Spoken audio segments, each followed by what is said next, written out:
Continuando aqui, pessoal, Enem 2019, prova azul, questão 109. Olha só, na madrugada de 11 de março de 1978, partes de um foguete soviético reentraram na atmosfera acima da cidade do Rio de Janeiro e caíram no Oceano Atlântico.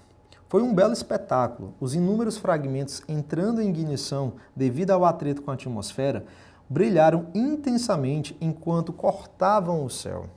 Mas se a reentrada tivesse acontecido alguns minutos depois, teríamos uma tragédia, pois a queda seria na área urbana do Rio de Janeiro e não no oceano. Aí aqui a gente tem mais ou menos o esquema, né? A gente tem aqui o mapazinho, onde temos aqui a cidade do Rio de Janeiro, que é o nosso ponto de partida aqui para essa questão. De acordo com os fatos relatados, a velocidade angular do foguete em relação à Terra no ponto de reentrada era...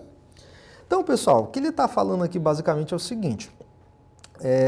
Ele vai lançar um foguete, certo? Que estava na direção do Rio de Janeiro, né? Ele comentou bem aqui assim, que estava na direção, ó, estava exatamente acima da cidade do Rio de Janeiro, tá?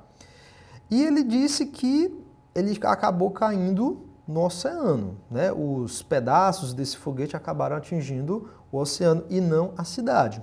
Aí ele está perguntando justamente uma relação com a velocidade angular do foguete. Bom, veja que a Terra ela está girando nesse sentido aqui, ó. Aqui, ó, sentido de rotação da Terra. Ela está girando, tá certo? Beleza. E ele disse que os pedaços do foguete acabaram atingindo o oceano, tá certo? Beleza? Então vamos lá.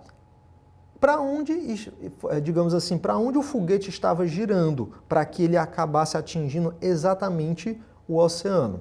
Pessoal, vamos supor aqui algumas coisas. Bom, aqui a gente tem a imagem novamente. Vamos supor o seguinte.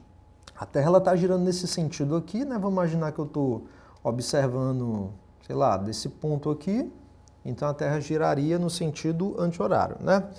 Bom, vamos imaginar o seguinte. Vamos imaginar que a Terra estivesse girando...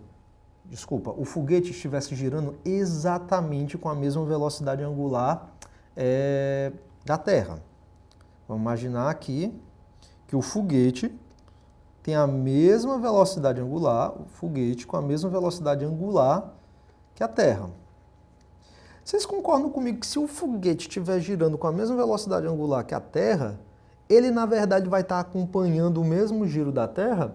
No fim das contas, se ele acompanha o mesmo giro da Terra, gente, ele vai acabar caindo exatamente no ponto de entrada, que no caso seria onde? No Rio de Janeiro. Então, se o foguete tiver a mesma velocidade angular que a Terra e girando no mesmo sentido, tá certo?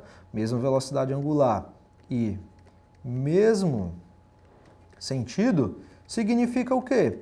Significa, gente, que ele vai acabar caindo exatamente em cima do Rio de Janeiro. Então, ele não vai cair no oceano. Então, ele não pode ter a mesma velocidade angular. Agora, vocês concordam comigo que se ele tiver a mesma velocidade angular, mas também sentido oposto, o que vai acontecer é o seguinte, ó, sentido oposto. Se ele tiver a mesma velocidade angular, mas girando no sentido oposto, o que vai acontecer é o seguinte, gente. A Terra está girando para o lado de cá, para esse lado aqui. E o foguete girando para esse lado.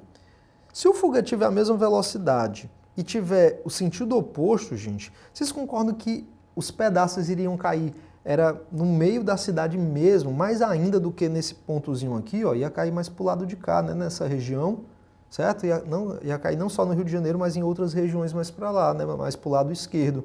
Então, também não pode ser no sentido oposto. Professor, então quando é que os pedaços do foguete iriam atingir o oceano? Vamos pensar aqui. Primeiro de tudo, para atingir o oceano, gente, o foguete ele teria que ter o mesmo sentido que a Terra. Vocês concordam comigo? Ele teria que girar no mesmo sentido que a Terra está girando. Agora, para que ele atinja o oceano, ele não poderia ter uma velocidade nem igual e nem menor do que a Terra, mas sim uma velocidade superior que a velocidade angular da Terra. Por quê? Porque digamos assim, para superar a velocidade angular da Terra, ia acabar o quê? Atingindo o oceano. Então, professor, para que ele acabasse atingindo os pedaços do foguete o oceano, ele teria que ter uma velocidade angular do foguete tem que ser maior do que a da Terra e o quê? No mesmo sentido. Esse daqui que seria o caso correto, porque se ele acabar acontecendo isso daqui, ó, ele vai acabar atingindo o Rio de Janeiro, tá? Então esse daqui seria a maneira correta de que os pedaços, os estilhaços lá do foguete atingem o oceano. Então qual seria o item correto? O item A, igual a da Terra no mesmo sentido? Não, a gente acabou de comentar, né? E o item B, superior à da Terra e no mesmo sentido. Exatamente o que a gente acabou de comentar. O item C, ele diz inferior à da Terra e no sentido oposto, tá? Se ele tiver velocidade inferior à da Terra, gente, tanto faz se é no mesmo sentido ou no sentido oposto, ele vai acabar atingindo. O item D, igual à da Terra, a gente já viu que igual à da Terra não pode ser, que no sentido oposto, pior ainda, né? E o item E, superior à da Terra e no sentido oposto, não, certo? Então, de fato, o único item coerente para que os estilhaços caíssem no oceano estão no item B.